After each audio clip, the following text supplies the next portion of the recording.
સુરેલાની ચામુંડ આવી હોય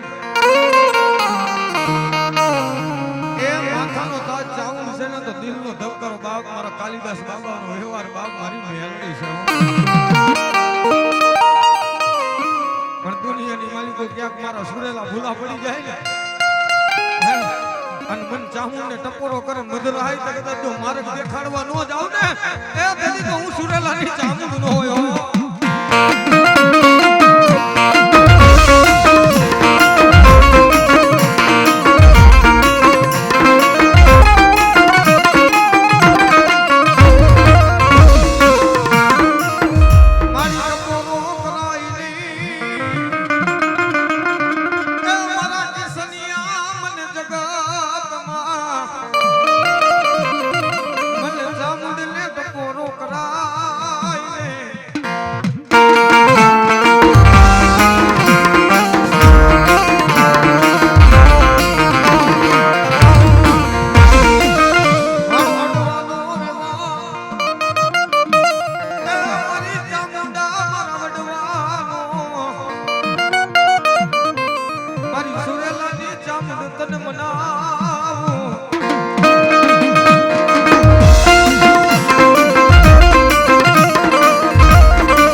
જાય છે મારા કિશનિયા મંદિર હાઈટનું ટાણું હોય ટકોરો કરીને જો આવીને ઊભી ન રહી જાવ ને તો મારા બાવાનું ખાધું મને મેલ ને હરામ થઈ જાય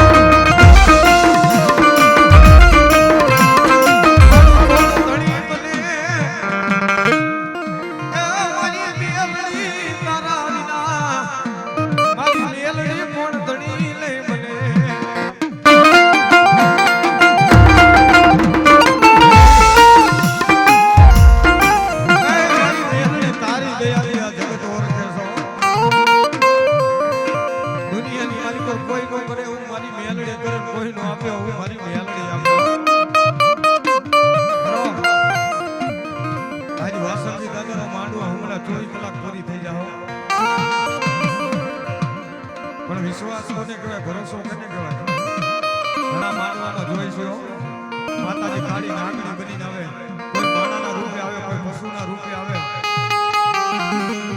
પણ આ દાદાનો પ્રતાપ કેવો આ વાસંગી દાદાનો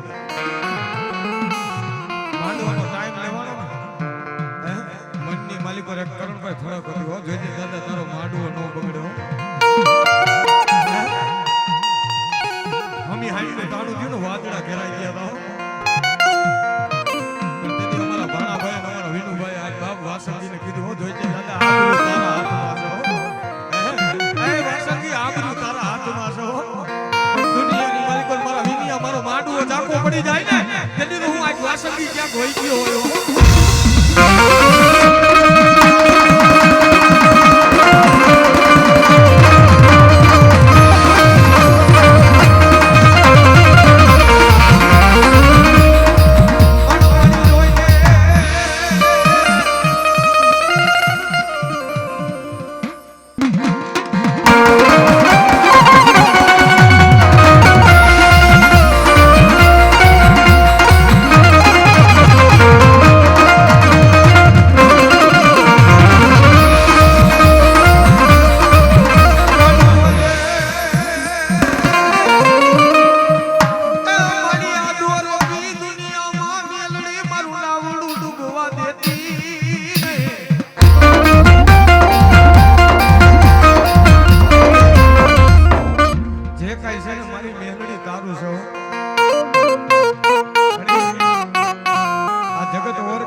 શું કહેવાય ભાઈ કોઈ 5 વર્ષ પહેલાની વાત નથી કે કોઈ 50 વર્ષ પહેલાની વાત નથી મારી હયાતીમાં મારી નજરે મેં જોયેલો દાખલો હું હાજર હતો અને મેલડી એટલે શું કહેવાય તેની મેં જોયું ભાઈઓ આ રાજકોટની બજારની મારી પાસે એરોડ્રામની દીવાલે ઉગતા પોરની મેલડી બેઠી છે ભાઈ ગાંધીગ્રામમાં એરોડ્રામની દીવાલે મારી ઉગતા પોરની મેલડી એનો પૂજારી કૌશિક પીઠડિયા ભાઈઓ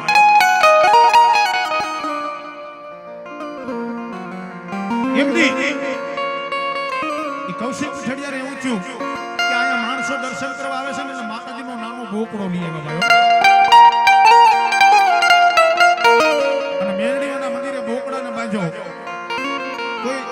દર્શન કરવા આવે એટલે માતાજીના દર્શન કરે ને બોકડાના દર્શન કરે ભાઈ. પણ એક દી બીજું એવું સવારમાં દીવ જો કૌશિક પીઠડિયા માતાજીની પૂજા કરવા જાય, માતાજીનો ક્યાંય બોકડો ન જોયો ભાઈઓ. અને બધાને પૂછવા માંડ્યો કે આયા બોકડો ભાઈ જો કોણ લઈ ગયું, કોણ લઈ ગયું. વળી કોઈ ભગવાનના માનવીએ કીધું કે કૌશિક આ બોકડાને બીજું કોઈ ન લઈ ગયું હોય તો ત્યાંથી એક લાડા વાઘો જાય ને એટલે વાઘરીના તંબુડા છે, વાઘરીના છોકરા સિવાય બીજા કોઈ ન લઈ જાવ. સાહેબ મારા શબ્દમાં ધ્યાન દીજો, મેલડી શું કરે એનું તમને કેવું છે. અને કૌશિક પીઠડિયા પોતાના ભાઈબંધને લઈ અને દેવી પૂજકના ઝૂંપડે જઈ અને દેવી પૂજકના જે છોકરા હતા બધાને બહાર કાઢી અને કોઈના પગ ભાંગી નાખ્યા, કોઈના હાથ ભાંગી નાખ્યા ભાઈઓ. અને ત્યારે એ ઝૂંપડાની મારી નાની નાની દીકરીઓ રોતી રોતી બહાર નીકળી. હો ભાઈ કૌશિકભાઈ તમારા ભાઈઓને મારો માં શું કામ કે દુનિયાની માલમાં મે વાઘરીના દીકરા મે દેવી પૂજકના દીકરા માણાના સોર થવી, દેવીના કોઈ દી સોર નો થયો. અને છતાંય કૌશિક પીઠડિયા માયનો નહીં ને કે દેવી પૂજકની નાની નાની દીકરીઓએ પોતાની આ વાડની ઘૂસું કાઢી અને ખાડો કરી અને દાટી અને પોતાના ઝૂંપડામાં જે કરંડિયામાં મેલડી બેઠી હતી મેલડી કીધું બસ માડી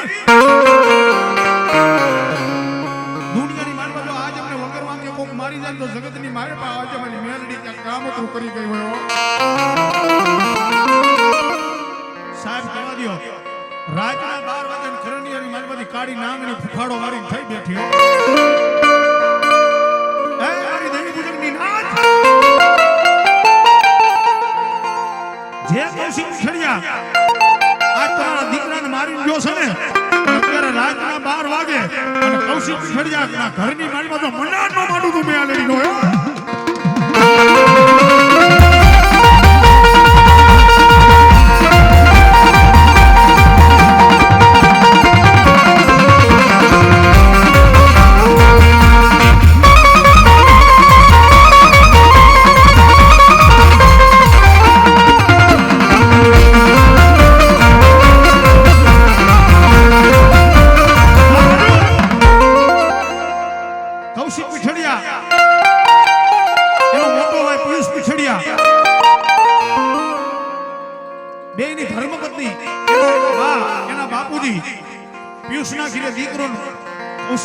દીકરી ભાઈઓ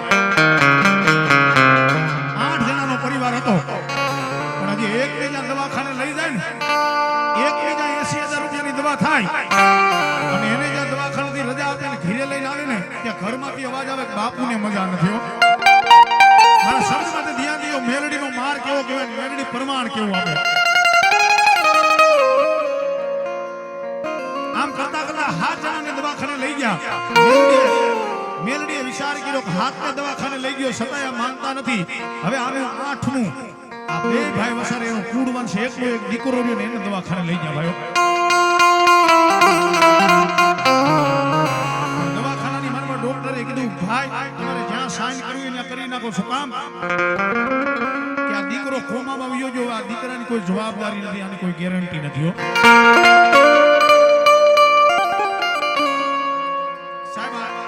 વાત કરું ને એને તમારે મળવું હોય તો સવારમાં મારા ભેગા આવજો.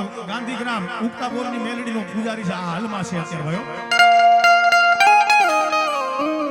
અને જ્યારે ડોક્ટરે કોમામાં જાહેર કર્યો ત્યારે કૌશિક પીઠડિયા દવાખાનાના પગથિયા રોતા રોતા ઉતરી અને ઉક્તાપોરની મેલડી આવી અને માતાજીનો આટલો આટલો દીવો કરીને રહર આવડે રોતા રોતા બધું મળી મારવું હોય તો મને મારી નાખ પણ મારા ભાઈના દીકરાને મૂકી દે માડી. રોતો તો ને ત્યારે અજાણા વ્યક્તિ આવીને કીધું કૌશિક રોવે શું કામ કે રોવું ને શું કરું, હવે તો હું થાકી ગયો કારણ કે દવાખાનામાં રૂપિયા વી ગયા અને મારા ભાઈનો એકનો એક દીકરો જેને ડોક્ટરે કોમામાં જાહેર કર્યો છે જેની બસવાની શક્યતા નથી. અને તેથી અજાણા માણસે કૌશિક પીઠડિયાને કીધું કૌશિક આની માલપા હવે કોઈના પગ નો પકડતો તો કે આથી એક નાનામાં જે વાખરીનો ડગો રહ્યો એ વાખરીયા વસ્તીની બેગડીનો પગ ચાલી જવા.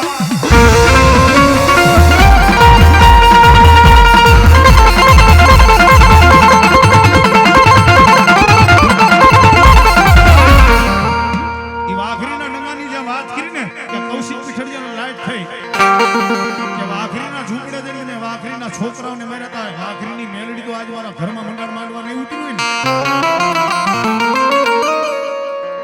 કૌશિક પીઠડિયા એ દેવી પૂજકના ઝૂંપડે જઈ જેમ લાકડી પડે ને એમ પીડો ભાઈઓ રોતા રોતા એની બાયુની ભાઈઓની દીકરીઓની દીકરાની બધાની માફી માંગી કે સાહેબ તમારા છોકરા નિર્દોષ હતા અને તમારા દીકરાને મેં માર્યા હતા, પણ હવે તમારી દેવીને કયો મારા ઘરથી વળી જાય પાછી. હવે મારા શબ્દમાંથી ધ્યાન દો, જે ઝૂંપડામાં રહેતા હોય ને પણ એની માતાનો એનો પાવર કેવડો હોય. તેથી દેવી દેવીના ભાઈઓ અને બાઈઓ એવું કીધું, કૌશિક કદાચ તારા ઘરની મનમાં મારી મેલડી મંડાણ માંડવા ઉતરી હોત નહીં છો, પણ આની માલમાં અમારું કાંઈ ન હાલે તો આની માલમાં અમારો જોશી જોઈ. એટલે કૌશિકે કીધું તમારો જોશી રહેશે ક્યાં કે બેડલા મારા ગામમાં ભાઈઓ, મારા જ ગામની માલમાં. એટલે કૌશિક પીઠડિયાનો મારામાં ફોન આવ્યો કે જીતુભાઈ તમારા ગામની માલમાં જે વીરજી બાપા વાઘરી રહેશે કે? મેં કીધું હા. એને મારી બધી વાત કરી પોતાની કે જીતુભાઈ એ વીરજી બાપાને એકવાર આ ગાંધીગ્રામની માલમાં વાઘરીના ઝૂંપડા લઈને લઈ આવી, કારણ કે આજે મારા ઘરની માલમાં મેલડીનો માર ઉતર્યો છે. સાહેબ મેં એક ક્ષણવારનો વિલંબ કર્યા વગર એ વીરજી બાપાના ઘરે ગયો, વીરજી બાપાના ગાડીમાં હે બેહેરા દેવી પૂજકના ઝૂંપડે ગયા, પાઠ નાખ્યો, જોશી હાથમાં મુઠ્ઠી લીધી. દેવી પૂજકનો વેદ તમને ખબર ન પડે, કારણ કે એનો સડતો વેદ આવે, મુઠ્ઠીનો વેદ આવે કે આ મુઠ્ઠીની મારીમાં કૌશિક પીઠડિયા જો તને નારિયેળ મારી દેવી છૂટી કરતી હોય તો મેલડી તને વધાવા દઈ જાય, માથે દગાવડી વસન દઈ જાય.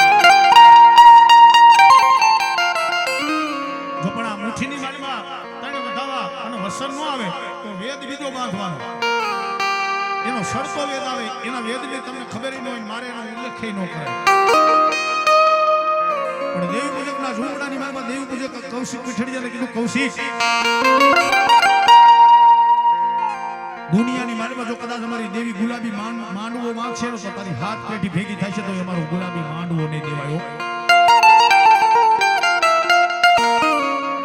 સાહેબ એની માતાજીને રીઝવવા હાટુ ઘણી મહેનત કરી, પણ કોઈ ભાગ્ય માતાજી રીજી નહીં. તેથી મારી આંખમાં આહુડા પડી ગયા અને ઝૂંપડાની માલમાં દેવી પૂજકને પગે લાગીને મારે કેવું પડ્યું કે ગમે તો આ બ્રાહ્મણનો દીકરો છે, તમારી દેવીને રીજાવો ને આને છોડાવો. મેં કીધું જો કદાચ તમારી દેવી મારું માન્ય ભેખનું માન્ય રાખતી હોય તો એક વેદ હું બાંધું, જો આ કૌશિકને તમારી દેવી છોડે તો. તેથી દેવી પૂજકની બાયુએ રોતા રોતા કીધું કે રાવણદેવ આ કૌશિક પીઠડિયાને નારિયેલે છૂટો કરે તો અમારો રાજી પોસો. અમે ભલે ઝૂંપડામાં રહેતા હોય, અમે ભલે દેવી પૂજકના દીકરા હોય, અમે કોઈને મારવામાં રાજી ન હોય. અને તેરે મેં વેદ બાંધ્યો કે કૌશિક પીઠડિયા તમારી મેલડીના થડે 21,000 રૂપિયા મૂકી દે, શું અહીંથી તમારી મેલડી છૂટો કરે છે? એના જોશી હાથમાં મુઠ્ઠી લીધી, અરવિંદ ભુવા મારી હાજરીમાં ત્રણ વધાવા મેલડી ભરી ગઈ કે હવે આમાં દગાવડી વચન દઈ દે. જાહેરનો ઘા કર્યો એટલે દગાવડીએ ફોડ જાહેરનું વેણ દીધું ભાઈઓ. જેવું વેણ પીડ્યું ને એ કૌશિક પીઠડિયાએ પોતાના ગીતાની માલમાંથી 21,000 રૂપિયા કાઢીને પાઠ માથે મૂકી દીધા કે હવે મને આમાંથી છૂટો કરો છો. હવે જોજો એની ભક્તિને એનો પાવર. દેવી પૂજકની બાયુએ અને ભાઈઓએ કીધું, કૌશિક એમ તારા પૈસા ન લે અમારી દેવી, લઈને તારા 21,000 તો કદાચ અમારી દેવી મંડાણ માંડવા ઉતરી હોય ને તો તારા 21,000 લઈ લે. અને તારા ભાઈનો છોકરો જે શારદીથી કોમામાં છે ને, જા તને 15 મિનિટનો ટાઈમ દેવી છે, ઈ દવાખાનાની માલમાં જા, તારી પણ મારી દેવી પોગી જાય. અને કદાચ જો તારા ભાઈનો દીકરો એમ કે ડાયર ભાત ખાવ તો માજ મારી દેવી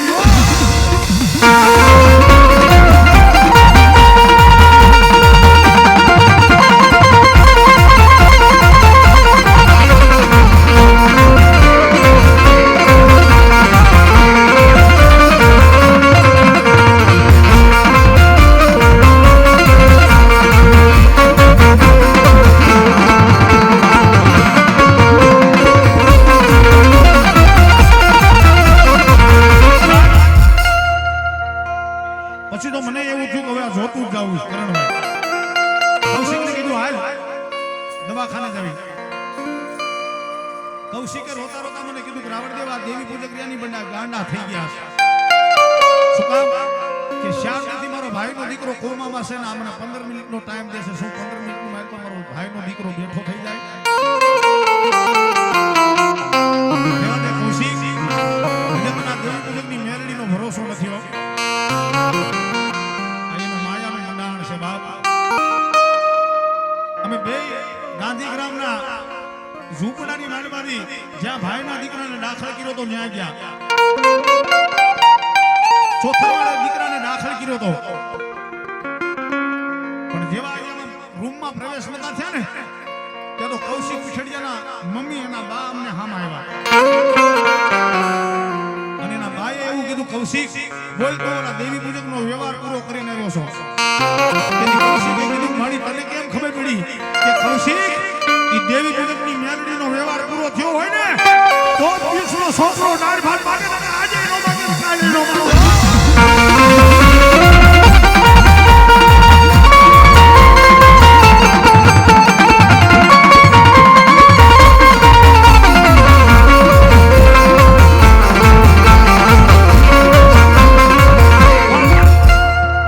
જેવા અમે દીકરાના રૂમમાં ગયા ને ભાઈ અરવિંદ ભુવા એના મમ્મી નીચેથી દાળ ભાત લઈ આવ્યા. દીકરાને દાળ ભાત દીધા. જેવો દીકરો દાળ ભાત ખાય ને એટલે આ બાજુ કૌશિક પીઠડિયા આંખની મનમાંથી બોર બોર જેવડા આહુડા આયલા જાય ને એટલું કીધું વાહ વાહ ખરિયા વસ્તીનું ડેરું, વાહ વાહ ખરિયા વસ્તીનું ધરામ, વારી જાવ તને બાપ. ઈ જ પગે અમે પાછા ઉતરી ગયા કારણ કે ઓલા વાખરીના ડગે બધા વાટ જોઈને બેઠા હતા. એનો ભરોસો હતો કે એમાં ભલે ઝૂંપડામાં રહેવી પણ અમારી બાપની દેવી કોઈ ખોટું ન બોલ્યો. સાહેબ એના ઝૂંપડે ગયા ને કૌશિક પીઠડિયાની આંખમાંથી આહુડા બંધ ન થતા. લાકડી પડે ને એમ કૌશિક પીઠડિયા ઈ વાઘરીના પગમાં પડી ગયો કે તમારા છોકરાઓની કઈ ભૂલ્યું નથી પણ મેં વગર વાંકે માર્યા. અને ત્યારે વાઘરીની જે નાની નાની દીકરીઓ હતી એનો ઓહટો આવ્યો ભાઈ. એના રૂવાડે રૂવાડે એની બાપની દેવી દીકરીને એટલું કીધું કૌશિકિયા દુનિયાની માલમાં હું વાઘરી અવસ્થીનું ડેરું સાવ જગતની માલમાં મને મેલડીને દેતા આવડે ને લેતા આવડે હો.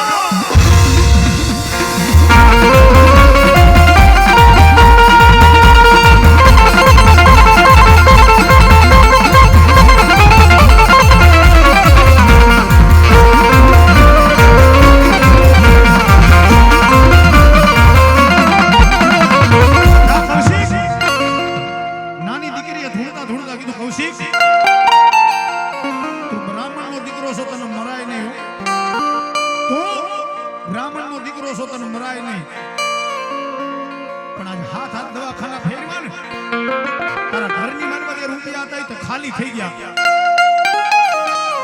એની ઉપરાંત 15 લાખ રૂપિયા વ્યાજમાં લીધા છે. પણ વાઘરિયા વસ્તીની મેલડી જો વ્યવહાર કરવા બેઠી હોય ને તો 6 મહિનાનો ટાઈમ અને 6 મહિના જો કદાચ કૌશિક પીઠડિયા તારા ઘીરે હોનાના નડિયા નો કરવું મેલડીનો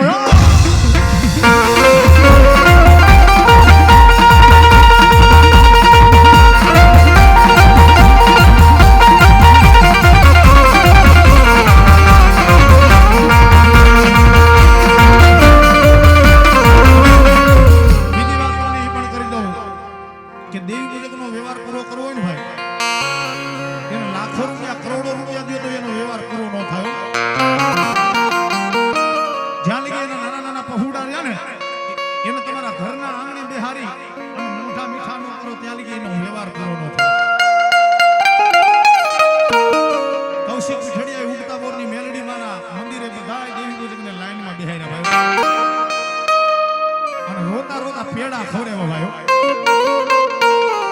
પણ જેમ પેડા ખવડાવે નાની નાની દીકરીઓ બેઠી હતી ને એ દીકરીઓના મોઢાની માલમાં જેવા પેડા દીધા ને તે તો રૂવાડે રૂવાડે પાછી મેલડી ઊભી થઈ હો. ઝૂંપડાની માલમાં તો મારો 6 મહિનાનો ટાઈમ હતો પણ જગતની માલમાં તો 3 મહિના કદાચ 52 વીટનો નેદો નો મેલડીનો